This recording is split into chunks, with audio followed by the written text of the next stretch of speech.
Let us renew our commitment to protecting existing forests, restoring degraded ecosystem, and empowering communities and young people to lead conservation efforts.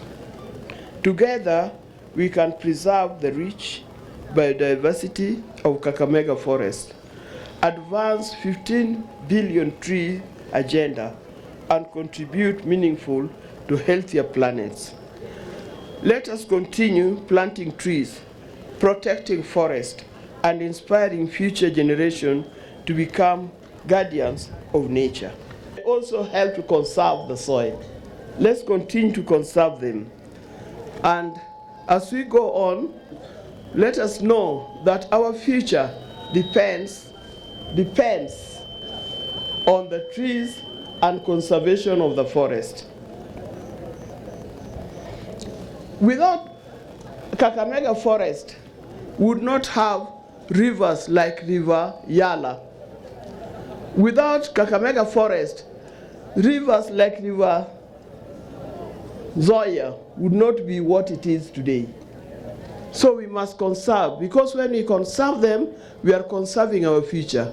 Sitaki tuachie watoto wetu nchi ambaye hakuna miti, nchi ambaye hakuna chakula, nchi ambaye hakuna vitu mingi.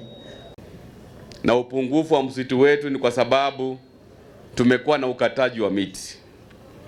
Ni kwa sababu tumekuwa na wale jamaa ambao wamevamia msitu wetu. Ni kwa sababu hatuna sheria za kutosha za kuhakikisha kwamba tumelinda msitu wetu.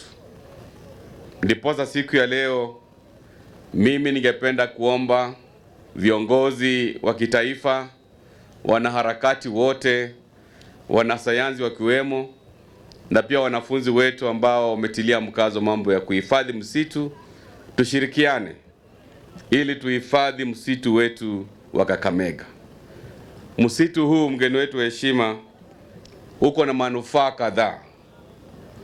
Hii katika wanaharakati wa kisayansi wanaita msitu wetu kama famasia, yani pharmacy. Msitu huu uko na madawa kadhaa. Msitu huu wa Kakamega pia umechangia pakubwa kuwa na mvua kila wakati. As the rains bless our land, I call upon every Kenyan in your homes, schools, churches, farms, and public spaces to plant trees, especially the indigenous trees, as well as the fruit trees that nourish our children, restore our soil, and provide sustainable income for our communities. This is not just environmental work, it is economic transformation. It is the fulfillment of His Excellency the President's directive to plant 15 billion trees by 2032, raising our forest cover to 30%, which is in line with the bottom-up economic transformation agenda and our national climate change action plan. We are moving beyond numbers. We are nurturing life. We are restoring dignity. We are securing our future. We must protect our environment. We must conserve and manage it. We must nurture and restore it. Let us care for our forests, for we all share one home. There could be diversity in our political spaces, etc. But let us restore our land, because when we restore, we build peace and it's a home to each one of us.